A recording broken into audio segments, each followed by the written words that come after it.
자식을 너무 사랑해서 괴로운 당신에게. 안녕하세요. 오늘도 이 자리에 함께 해주셔서 고맙습니다. 혹시 이런 마음 가져보신 적 있으신가요? 아이를 생각하면 마음이 아프다는 그런 마음 말이에요. 잘 되길 바랄 뿐인데 자꾸 멀어지는 것 같고, 이게 사랑일까, 집착일까 하는 의문이 들기도 하고요. 저도 그랬습니다. 제 아이를 위해서 정말 많은 것들을 해줬다고 생각했어요. 좋은 환경, 좋은 교육, 따뜻한 보살핌. 그런데 어느 순간부터 아이가 제 말에 귀를 닫기 시작했어요. 점점 더 멀어지는 것 같았습니다. 그때 마음속에서 이런 소리가 들렸어요. 왜 이렇게까지 했는데 날 이해 못 해줄까? 그 순간 깨달았습니다. 사랑이라는 이름으로 기대를 걸고 있었구나. 조건부 사랑을 하고 있었구나. 부처님께서는 이런 상황을 이미 2500년 전에 말씀하셨습니다. 사바세계에서 가장 깊은 인연이면서도 가장 큰 괴로움의 원인이 되는 것이 바로 가족, 특히 부모와 자식 간의 관계라고 하셨어요. 오늘은 부처님의 말씀을 통해서 어떻게 하면 이 사랑의 괴로움에서 벗어날 수 있는지, 진정한 자비가 무엇인지 함께 살펴보겠습니다. 부처님이 말씀하신 사랑 속의 괴로움. 먼저 법구경에 나오는 부처님의 말씀부터 살펴보겠습니다. 사랑하는 이로부터 근심이 생기고, 사랑하는 이로부터 두려움이 생긴다. 사랑하는 이가 없다면 근심도 없고 두려움도 없다. 참 역설적인 말씀이지요. 사랑이 괴로움의 원인이라니. 하지만 부처님께서는 여기서 사랑 자체를 부정하신 것이 아닙니다. 탐착으로 물든 사랑을 말씀하신 거예요. 우리가 흔히 하는 실수가 있어요. 아이를 통제 가능한 존재라고 착각하는 것입니다. 내가 이렇게 키웠으니까 이렇게 될 거야. 내 말대로 하면 행복할 거야. 이런 생각들 말이에요. 하지만 자식도 결국 인연일 뿐입니다. 어느 순간 떠날 수 있는 존재이고, 그 자신만의 업보와 인연을 가진 독립된 존재예요. 상유따 니까에 이런 말씀이 있습니다. 모든 존재는 자신의 업의 소유자이다. 업의 상속자이며 업에서 태어났고 업과 연결되어 있으며 업을 의지처로 삼는다. 선업이든 악업이든 그들이 행한 업이 그들을 따라다닐 것이다. 이 말씀이 우리에게 주는 깊은 의미가 있어요. 아이는 제 업보를 가지고 온 존재라는 것입니다. 우리가 아무리 좋은 환경을 만들어줘도, 아무리 많은 사랑을 줘도 그 아이가 가진 업의 힘을 우리가 완전히 바꿀 수는 없다는 뜻이에요. 그렇다고 해서 포기하라는 말씀이 아닙니다. 다만 우리의 한계를 인정하고 집착을 내려놓으라는 뜻입니다. 부처님께서는 라훌라 존자에게 하신 말씀도 있어요. 라훌라는 부처님의 친아들이었잖아요. 그런데 부처님께서는 라훌라를 특별히 다르게 대하지 않으셨습니다. 오히려 더 엄격하게 가르치시기도 했어요. 어느 날 라훌라가 거짓말을 했을 때 부처님께서는 물그릇을 가지고 오라고 하셔서 이렇게 가르치셨습니다. 라훌라야, 이 물그릇에 물이 조금 남아있느냐? 예, 부처님. 이처럼 적은 물과 같이 거짓말하는 사람에게는 사문의 덕이 조금밖에 남지 않는다. 그리고 물을 쏟아버리시면서 말씀하셨어요. 라훌라야, 이처럼 거짓말하는 사람의 사문의 덕은 쏟아져 버린다. 친아들이지만 특별히 봐주지 않으셨어요. 오히려 진리를 가르치는 것이 진정한 사랑이라고 보셨던 거예요. 자식과의 거리는 왜 괴로운가? 이제 좀 더 구체적으로 우리 마음을 들여다볼까요? 왜 자식과의 관계에서 이렇게 괴로울까요? 첫 번째, 기대는 소유의 그림자입니다. 이 정도 해줬으니까 날 이해해주겠지. 이렇게 키웠으니까 효도할 거야. 내가 이만큼 사랑했으니까 나도 사랑받을 거야. 이런 생각들이 마음 한편에 있지 않나요? 이게 바로 거래적 감정이에요. 사랑의 조건을 다는 거죠. 부처님께서는 디가 니까야에서 이렇게 말씀하셨습니다. 보시를 할 때 보답을 기대하지 말라. 보시 자체가 복이요. 그 자체가 완성이다. 이 말씀을 부모와 자식 관계에 적용해 보면 우리가 아이에게 주는 사랑도 보답을 기대하지 않는 무조건적 사랑이어야 한다는 뜻이에요. 두 번째, 불안이 만든 과보호입니다. 미래에 대한 걱정이 아이를 통제하게 만들어요. 저 길로 가면 힘들 텐데, 이렇게 하면 안 될 텐데, 이런 걱정들이 결국 아이의 자유를 제한하게 됩니다. 마츠마 니까에 이런 말씀이 있어요. 과거에 집착하지 말고 미래를 갈망하지 말라. 과거는 이미 지나갔고 미래는 아직 오지 않았다. 현재의 법을 있는 그대로 관찰하라. 우리가 아이에 대해 걱정할 때 대부분 아직 일어나지 않은 미래의 일들이에요. 그 걱정 때문에 현재의 아이를 제대로 보지 못하게 되는 거죠. 세 번째, 비교로 인한 무너짐입니다. 남의 아이는 착한데 왜 내 아이는, 옆집 아이는 공부를 잘하는데, 친구 아이는 효도를 잘하는데, 이런 비교들이 우리 마음을 괴롭게 만들어요. 이것이 바로 욕망의 비교입니다. 부처님께서는 수타니파타에서 이렇게 말씀하셨어요. 현명한 사람은 세상에서 동요하지 않는다. 평등한 마음으로 모든 현상을 본다. 승리도 패배도 마음에 두지 않는다. 각자의 아이는 각자의 인연과 업보를 가진 존재예요. 다른 아이와 비교할 필요가 없는 거죠. 네 번째, 내 욕망의 투사입니다. 때로는 우리가 이루지 못한 꿈을 아이를 통해 이루려고 해요. 내가 못한 공부를 아이가 해줬으면, 내가 못 가진 것을 아이가 가졌으면, 이런 마음들 말이에요. 하지만 법구경에서 부처님께서는 이렇게 말씀하셨습니다. 자신이 해야 할 일을 다른 사람에게 의존하지 말라. 자신의 목표는 자신이 잘 알고 있다. 아이는 우리의 미완성된 꿈을 완성해줄 존재가 아니에요. 그 자신만의 길을 가야 할 존재입니다. 다섯 번째, 영원할 것이라는 착각입니다. 무의식 중에 아이가 영원히 내 곁에 있을 거라고 생각해요. 하지만 모든 것은 무상합니다. 부처님께서는 상유타 니까야에서 이렇게 말씀하셨어요.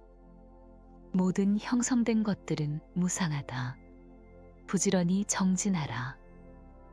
아이와의 인연도 무상해요. 언젠가는 각자의 길을 가야 합니다. 이 무상함을 받아들일 때 오히려 더 소중한 시간을 보낼 수 있어요.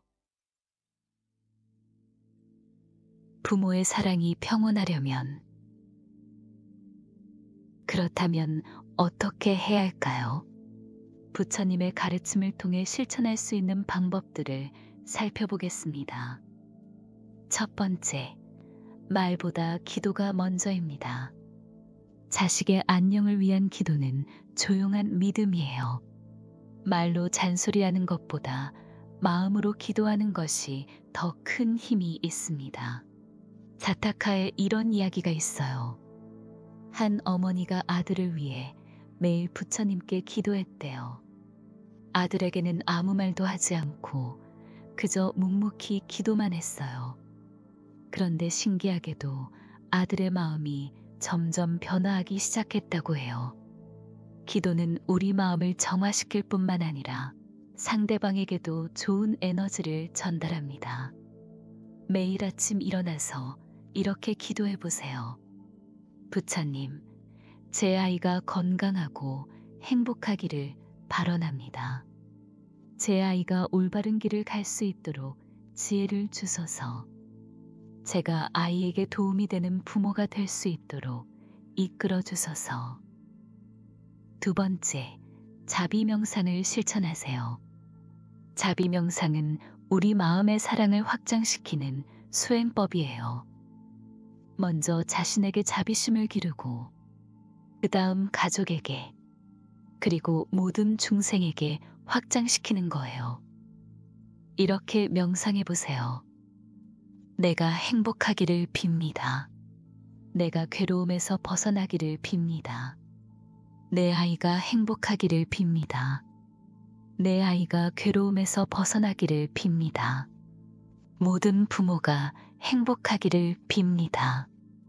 모든 자식이 행복하기를 빕니다. 모든 중생이 행복하기를 빕니다. 이렇게 명상하다 보면 우리 마음이 점점 넓어져요. 내 아이만을 사랑하는 작은 사랑에서 모든 존재를 사랑하는 큰 사랑으로 확장되는 거죠. 세 번째, 관찰 명상을 해보세요. 하루 한 번, 아이를 비판 없이 관찰만 해보세요. 말 없이 보는 눈이 아이를 바꿉니다. 부처님께서 말씀하신 사띠 마음챙김의 실천이에요. 판단하지 말고, 평가하지 말고, 그저 있는 그대로 관찰하는 거예요. 아, 우리 아이가 지금 힘들어하는구나. 지금 무언가 고민이 있나 보다. 표정이 밝아 보이네. 이렇게 있는 그대로 관찰하면 아이의 진짜 모습이 보여요. 그리고 아이도 엄마 아빠가 자신을 이해하려고 노력한다는 걸 느껴요. 네 번째, 놓아주는 연습을 하세요. 매일 밤 잠들기 전에 오늘 내 마음에 집착 한 가지를 적어보세요. 그리고 그것을 놓아주겠다고 다짐하세요. 오늘 아이가 공부를 안 해서 화가 났다. 이 화를 놓아주겠습니다. 아이가 내 말을 안 들어서 속상했다. 이 속상함을 놓아주겠습니다. 다른 집 아이와 비교해서 우울했다. 이 비교 마음을 놓아주겠습니다. 이렇게 하나씩 놓아주는 연습을 하면 점점 마음이 가벼워져요. 다섯 번째, 무상함을 받아들이세요. 아이와의 시간이 영원하지 않다는 걸 받아들이세요. 오히려 그래서 더 소중한 거예요. 부처님께서는 법구경에서 이렇게 말씀하셨어요. 모든 것은 지나간다. 이것도 지나갈 것이다. 아이의 어린 시절도 지나가고 사춘기도 지나가고 청년기도 지나가요. 그 모든 시기가 다시는 돌아오지 않는 소중한 시간이에요. 그래서 지금 이 순간을 더 소중히 여기게 되는 거죠. 여섯 번째, 덕을 쌓는 삶을 사세요. 아이에게 가장 좋은 선물은 좋은 부모의 모습이에요. 법구경에 이런 말씀이 있어요. 착한 사람이 행한 선업은 이승에서 그를 기쁘게 하고 저승에서도 그를 기쁘게 한다. 두 세계에서 모두 그를 기쁘게 한다. 우리가 덕을 쌓고 올바르게 살면 그 공덕이 자연스럽게 아이에게도 전해져요. 말로 가르치는 것보다 몸으로 보여주는 것이 더 큰 가르침이에요. 일곱 번째, 지혜로운 거리를 유지하세요. 부처님께서는 중화암경에서 이렇게 말씀하셨어요. 가장 가까운 이에게도 나의 뜻을 강요하지 말라. 사랑한다고 해서 무조건 가까이 있어야 하는 건 아니에요. 때로는 거리를 두는 것이 진정한 사랑일 수 있어요. 아이가 독립할 시기가 되면 용기를 내서 보내줘야 해요. 그것이 아이를 위한 진정한 사랑이거든요. 이제 구체적인 상황들을 살펴볼까요? 아이가 공부를 안 할 때, 예전에는 왜 공부를 안 해? 이러면 나중에 어떡하려고? 지금은 마음속으로 기도하고 아이의 상황을 있는 그대로 관찰해 보세요. 혹시 다른 고민이 있는 건 아닌지, 스트레스를 받고 있는 건 아닌지 살펴보세요. 아이가 말대꾸할 때, 예전에는 어른한테 그렇게 말하는 게 어디 있어. 지금은 아이도 자신의 생각이 있는 독립된 존재라는 걸 인정해 보세요. 왜 그런 말을 하는지 마음으로 들어보세요. 다른 집 아이와 비교될 때, 예전에는 너도 저 아이처럼 좀 해봐. 지금은 우리 아이만의 장점을 찾아보세요. 각자의 인연과 뭐가 다르다는 걸 받아들이세요. 아이가 힘들어할 때, 예전에는 괜찮다. 엄마가 다 해결해 줄게. 지금은 함께 아파해 주되 아이 스스로 극복할 수 있는 힘이 있다는 걸 믿어주세요. 마지막으로 부처님의 말씀 하나를 나누고 싶어요. 자식을 키우는 일은 떠날 준비를 함께 해주는 일이다. 이 말씀이 처음에는 슬프게 들릴 수도 있어요. 하지만 곰곰이 생각해보면 이것이 진정한 사랑이에요. 아이가 언젠가 독립해서 자신의 삶을 살아갈 수 있도록 지금부터 그 준비를 도와주는 것이 부모의 역할이거든요. 우리가 평온하면 아이도 평온해져요. 관계란 애쓰는 게 아니라 흘러가게 하는 것이니까요. 강물이 바위를 만나도 돌아서 흘러가듯이 우리의 사랑도 억지로 밀어붙이지 말고 자연스럽게 흘러가게 해보세요. 그럴 때 비로소 아이도 우리도 자유로워질 수 있어요. 오늘 집에 가서 아이를 보시면 한번 이렇게 생각해 보세요. 이 아이는 내가 잠시 돌봐주는 소중한 인연이구나. 이 인연을 감사한 마음으로 소중히 여기자. 그리고 아이에게 이렇게 말해보세요. 고맙다. 내 아이로 와줘서. 이 한마디가 모든 걸 바꿀 수 있어요. 부처님의 자비와 지혜가 여러분의 가정에 가득하시기를 발언합니다. 오늘도 함께 해주셔서 고맙습니다. 나무 아미타불 관세음보살. 마음 정리 시간. 잠시 눈을 감고 마음을 정리해 보세요. 오늘 들은 말씀 중에서 가장 마음에 와닿은 부분이 무엇인지 생각해 보세요. 그리고 내일부터 실천해 볼 수 있는 한 가지를 정해 보세요.